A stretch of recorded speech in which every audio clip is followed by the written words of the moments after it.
Welcome to Newbies Work on Cars. So today I came home to see this. Somebody hit and run my Mercedes, so I got so upset I decided to work on the Ranger. So today's video about the Ranger is I finally finished the backup camera, and I did it in a way I wanted to look as OEM as possible. I did not want to install anything on the license plate area, so I decided to go with something on the tailgate. So it worked perfectly great. It took me some time to figure out what I need to do, because originally they do not install like this. So when you install them like this way, it will be upside down because it's designed to be underneath a bumper or something like that, upside down. So I took it apart. I took all the insulation that's questionable choice number one. I took all the insulation inside that. Then I flipped the camera module 180 degrees.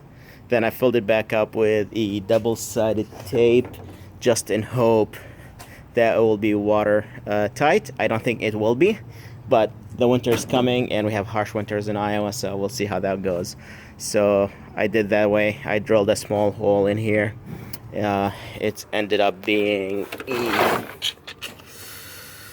732, and basically underneath this plate I run the wires over here. As you can see, this wire goes all the way to the front to the head unit, and this one I had to extend it a little bit to go to the reverse light, so I tapped into the reverse light.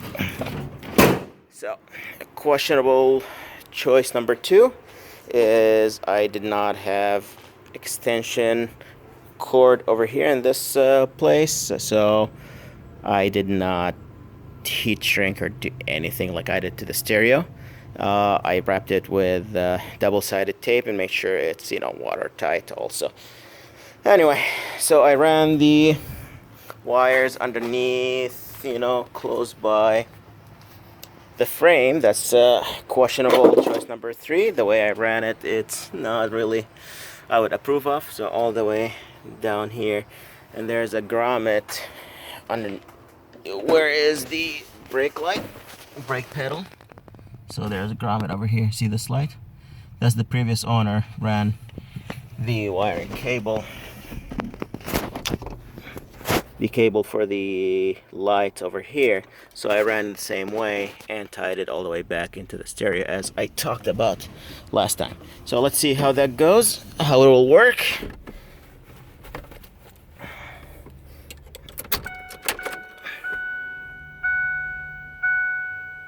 So stereo starts up,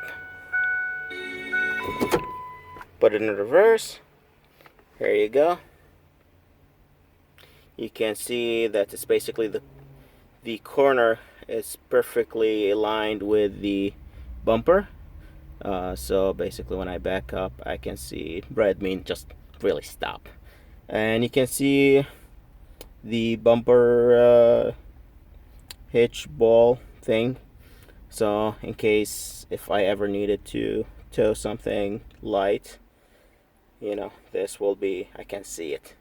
I don't think I will ever do, but hey, it is what it is. It's there, it's working, it's the way I wanted it. So let me go back. Let's take another look on